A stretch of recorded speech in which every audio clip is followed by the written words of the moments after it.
Hi hello welcome back to my channel. మనం ఈరోజు AP DSC special eighth class biology chapter 1 cell structure and function గురించి మాట్లాడుకోబోతున్నాం. We all know that all the living organisms are made up of cells. Cells are the basic structural and functional unit of the body. So discovery of the cell. Robert was the first person who discovered the cell in the year 1665. While 1665లో Robert Hooke సెల్ని discover చేసినారు. So ఎలా అంటే cork స్లైసెస్ని microscope కింద పెట్టి చూసినప్పుడు he noticed that some boxes or compartments in the cork slice. So ఇవి ఎలా కనిపించాయి అంటే హనీ కోంబ్ లాగా, తేనె పట్టులాగా కనిపించాయి అన్నమాట. అండ్ ఈ also observed that one compartment is separated from the another one by a wall. So he coined the term cell for these compartments. So cells are the basic structural and functional unit. Cells have different designs, shapes and size. So cell number. Based on the number of cells present, organisms are divided into two types. They are unicellular organisms and multicellular organisms. First one is unicellular organisms. Uni means here one, cellular means cell. The organism which are having only one cell, those organisms are known as unicellular organism. Example for the unicellular organisms are amoeba and the Here you can see the diagrams of amoeba, and this is the paramecium. And the second type of organisms are multicellular organisms. The organisms which are having or made up of more than one cell, those organisms are considered as multicellular organisms. Here multi means many and cellular means cells. Many cells are present in this organism, so they are known as multicellular organisms. So here note చూడండి, you will be surprised to know that the organism with billions of cells, ఒక పెద్ద ఆర్గానిజంలో billions of cells కనిపిస్తాయి, కానీ ఆ organism మాత్రం ఒక single cell నుంచి వచ్చి ఉంటుంది. అది ఏంటి అంటే ఫర్టిలైజ్డ్ ఎగ్ అనమాట. అంటే మిలియన్స్ ఆఫ్ సెల్స్ ఉన్న ఒక ఆర్గానిజమే ఒక చిన్న సెల్ నుంచి వచ్చి ఉంటుంది అని అర్థం అనమాట. Next, shape of the cell. సెల్స్కి డిఫరెంట్ షేప్స్ ఉంటాయి. For example, amoeba is a unicellular organism. అమీబాలో ఒకే సెల్ ఉంటుంది, ఆ సెల్లే మొత్తం అన్ని బాడీ ఫంక్షన్స్ని చేస్తుంది. సో అమీబాలో బాడీ ఏమవుతుందంటే సమ్ ఫింగర్ లైక్ పొజిషన్స్ని డెవలప్ చేసుకుంటుంది. వీటినే సూడోపోడియా అని అంటాం. సూడో అంటే ఏంటి అంటే ఫాల్స్, పోడియా అంటే ఫుట్. అంటే పాదాలు ఎలా అయితే ఉపయోగపడతాయో అట్లా ఉపయోగపడతాయి కాబట్టి వీటిని సూడోపోడియా, ఫాల్స్ ఫుట్ అని అంటాం. కానీ నిజమైన ట్రూ ఫుడ్స్ అయితే కావన్నమాట. So in amoeba the projections of the varying lengths protruding out of its body నుంచి సమ్ ప్రొజెషన్స్ వస్తాయి, ఫింగర్ లైక్ ప్రొజెషన్స్. వాటిని సూడోపోడియా అని అంటాం. ఇవి ఎందుకు ఉపయోగపడతాయంటే అమీబా మూవ్ చేయాలన్నా, ఫుడ్ని తీసుకోవడానికి వెళ్ళాలన్నా ఇవి ఉపయోగపడతాయి. లోకోమోటరీ ఆర్గాన్స్ అన్నమాట. సో అలాగే వైట్ బ్లడ్ సెల్స్, మన బాడీ హ్యూమన్ బీయింగ్స్లోని వైట్ బ్లడ్ సెల్స్ కూడా తన బాడీ షేప్ని, అంటే వైట్ బ్లడ్ సెల్స్ షేప్ని చేంజ్ చేసుకునే కెపాసిటీ దానికి ఉంది. జనరల్గా సెల్స్ అన్నీ కూడా రౌండ్గా, స్పెరికల్గా, ఎలాంగేటెడ్గా ఉంటాయి. ఎగ్జాంపుల్ వచ్చేసి RBC, red blood cells. Some cells are spindle shape. ఈ స్పిండిల్ షేప్ అంటే ఈ విధంగా ఉంటాయి అన్నమాట. ఇలాంటి సెల్స్ కూడా ఉంటాయి. ఎగ్జాంపుల్ వచ్చేసి మజిల్ సెల్స్. థర్డ్ టైప్ వచ్చేసి కొన్ని సెల్స్ ఏమో చాలా పొడవుగా ఉంటాయి, లాంగ్గా ఉండేసి దానికి బ్రాంచెస్ కూడా వస్తాయి. ఎగ్జాంపుల్ నర్వ్ సెల్స్ అనమాట. మీరు ఇక్కడ చూడొచ్చు, నర్వ్ సెల్ లాంగ్గా ఉండిపోయి మళ్ళీ వీటికి బ్రాంచెస్ వచ్చినాయి. This is the nerve cell. So ఇలా డిఫరెంట్ సెల్స్కి డిఫరెంట్ షేప్స్ అనేవి ఉంటాయి. నెక్స్ట్ వచ్చేసి size of the cell size వచ్చేసి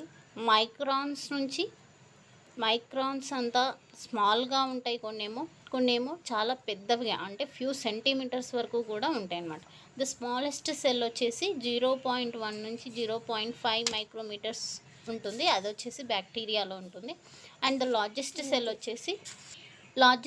వచ్చేసి ఆస్ట్రిచ్ ఎగ్. దీని సైజ్ వచ్చేసి 170 నానోమీటర్స్ ఇంటూ 130 నానోమీటర్స్, ఇంత పెద్దగా ఉంటుందన్నమాట. అయితే నోట్ చూడండి, ఆర్గానిజం సైజుకు సెల్ సైజుకు ఎలాంటి సంబంధం ఉండదు. The size of the cell is related to it's function. So for example elephant చాలా పెద్దగా ఉంటుంది, అలా అనేసి ఎలిఫెంట్లో పెద్ద పెద్ద సెల్స్ ఉంటాయని కాదు ఇక్కడ. సో ర్యాట్లో ఉన్న నర్వ్ సెల్లు ప్లస్ ఎలిఫెంట్లో ఉన్న నర్వ్ సెల్లు ఒకే పొడవుగా ఉంటాయి అండ్ బ్రాంచ్డ్గా ఉంటాయి. కానీ ఆ రెండు చేసే ఫంక్షన్ మాత్రం ఒకటే. నర్వ్ సెల్స్ యొక్క ఫంక్షన్ ఏంటి అంటే మెసేజెస్ని ట్రాన్స్ఫర్ చేయడం అన్నమాట. నెక్స్ట్ వచ్చేసి సెల్ పార్ట్స్, వాటి ఫంక్షన్. ఫస్ట్ సెల్ పార్ట్ వచ్చేసి cell membrane. So the membrane which separates the cells from another cells, that membrane is known as cell membrane. ఇది సెల్స్ని సపరేట్ చేయడమే కాకుండా సరౌండింగ్ మీడియం నుంచి కూడా సెల్స్ని సపరేట్ చేస్తాయి. This membrane is porous means it contains holes ఉంటాయన్నమాట, which allows the movement of the substances or materials inside or outside. ఆ సెల్ లోపలికి కానీ సెల్ బయటికి కానీ సబ్స్టాన్సెస్ని అలో చేస్తుందన్నమాట దిస్ మెంబ్రెయిన్. సో ఇందులో సైటోప్లాజము, న్యూక్లియస్ సెల్ మెంబ్రెయిన్ లోపల ఉంటుంది. అండ్ అంతేకాకుండా cell membrane gives shape to the cell. So you can see the diagrams of a cell. Here the 3 cells are there. Every cell is separated from the other cell by a cell membrane. In the center, nucleus is present, and the nucleus is surrounded by a cytoplasm.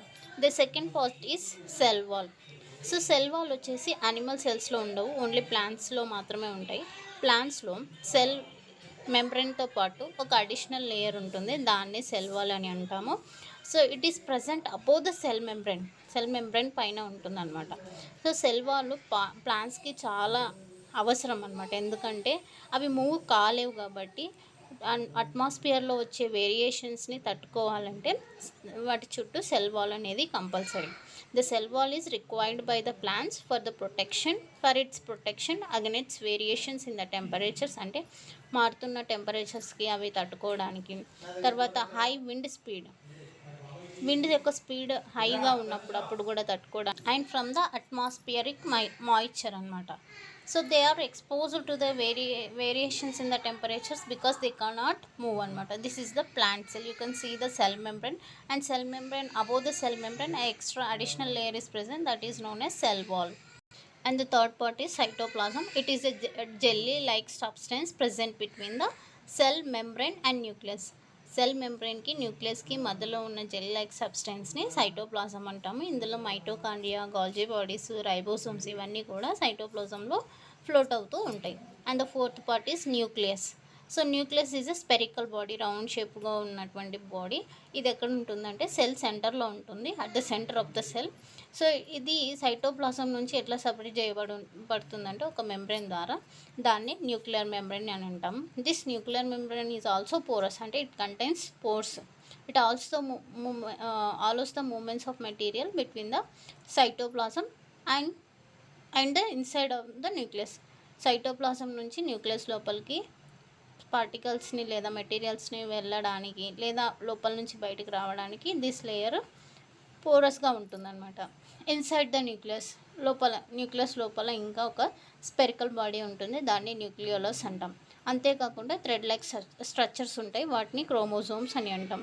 ఈ chromosomes ఏం చేస్తాయంటే they carry genes ఎందుకు ఉపయోగపడతాయంటే so they helps in the transfer of characters from the parents to the offspring. Parents నుంచి పిల్లలకు జీన్స్ని లేదా క్యారెక్టర్స్ని వెళ్ళడానికి మోసుకుపోవడానికి ఉపయోగపడతాయి అన్నమాట. సో ఈ క్రోమోసోమ్స్ మనకి ఎప్పుడు కనిపిస్తాయంటే సెల్ డివైడ్ అయ్యేటప్పుడు మాత్రమే కనిపిస్తాయి అన్నమాట. న్యూక్లియస్ చుట్టూ న్యూక్లియర్ మెంబ్రెయిన్ ఉందా లేదా అనే దాని ప్రకారంగా సెల్స్ని 2 టైప్స్గా డివైడ్ చేసినారు. They are prokaryotic cell and the second type is eukaryotic cell. Here pro means primitive first అనమాట. Karyo means nucleus. ఈ సెల్స్లో న్యూక్లియస్ ఉంటుంది, బట్ న్యూక్లియస్ చుట్టూ న్యూక్లియర్ మెంబ్రెయిన్ ఉండదన్నమాట.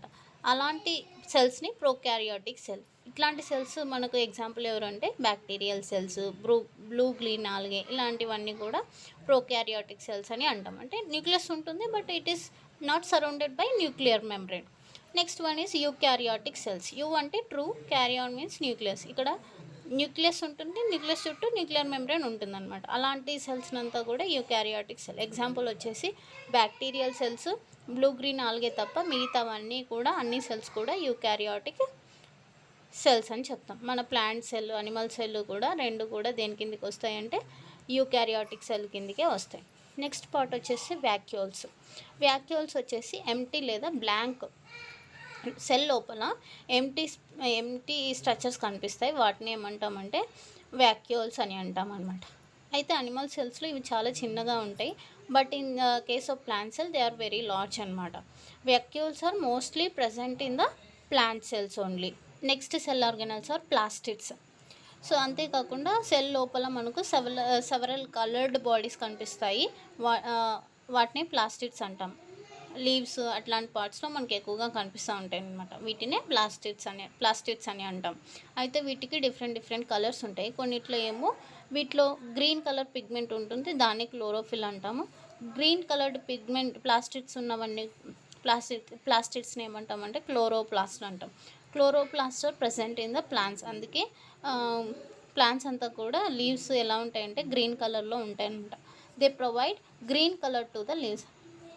క్లోరోప్లాస్ట్ ఉంటే అవి ఖచ్చితంగా గ్రీన్ కలర్లో ఉంటాయి అన్నమాట. లీవ్స్లో క్లోరోప్లాస్ట్ ఎక్కువగా ఉంటాయి కాబట్టి లీవ్స్ అంతా కూడా గ్రీన్ కలర్లో ఉంటాయి. అంతేకాకుండా మనందరికీ తెలిసిన విషయమే, ఈ క్లోరోఫిల్ పిగ్మెంట్స్ ఎందుకు ఉపయోగపడతాయంటే ఫోటోసింథసిస్ జరగాలంటే ఖచ్చితంగా క్లోరోఫిల్ పిగ్మెంట్స్ అనేవి అవసరం అవుతాయి అన్నమాట. ఎవరిలో క్లోరోఫిల్ పిగ్మెంట్స్ ఉంటాయి అంటే ప్లాంట్స్లో మాత్రమే ఉంటాయి, అనిమల్స్లో ఉండవు అనమాట. అందుకే this is the reason why animals cannot perform photosynthesis. Plants మాత్రమే ఫోటోసింథసిస్ని జరుపుకుంటాయి, అనిమల్స్ జరుపుకోవు. ఎందుకంటే వాటిలో క్లోరోప్లాస్ట్ ఉండవు కాబట్టి. We can see the comparison of plant cell and animal cell. Plant parts plant సెల్లో ఉందా లేదా, అనిమల్ సెల్లో ఉందా లేదా అనేది చూద్దాం. సెల్ మెంబ్రెన్ వచ్చేసి ప్లాంట్ సెల్లో ఉంటుంది, అలాగే అనిమల్ సెల్లో కూడా ఉంటుంది. So it is present in the plant cell as well as in the animal cell. Then cell wall only present in the plant cell, but it is absent in the animal cell. Nucleus is present in the plant cell as well as in the animal cell. Nuclear membrane also present in the plant cell and animal cell. నేను మీకు ముందుగానే చెప్పినాను, ఎందుకంటే plant cell animal cell రెండు కూడా eukaryotic cells. Cytoplasm plant సెల్లో ఉంటుంది, అలాగే అనిమల్ సెల్లో కూడా ఉంటుంది. ప్లాస్టిడ్స్, మీరు ఇక్కడ కొంచెం జాగ్రత్తగా ఉండాలి, ఎందుకంటే ప్లాస్టిడ్స్ ఓన్లీ ప్లాంట్ సెల్లో ఉంటాయి, అనిమల్ సెల్లో ఉండవు. క్లోరోప్లాస్ట్ అనమాట. Chloroplast is present in the plant cell and it is absent in the animal cell.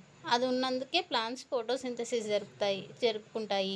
అనిమల్స్లో chlorophyll లేకపోవడం వల్ల ఫోటోసింథసిస్ జరగదు. వ్యాక్యూల్స్ ఇద్దరిలో ఉంటే కానీ ప్లాంట్ సెల్లో మాత్రం ఫ్రీక్వెంట్గా ఉంటాయి, ఎక్కువగా పెద్దగా ఉంటాయి. But in the animal cells ఉంటే మాత్రం చిన్నగా ఉంటాయి, లేదంటే పూర్తిగా అబ్సెంట్ అయి ఉంటాయి అన్నమాట. This is the comparison of plant cell and animal cell. Thank you for watching my video.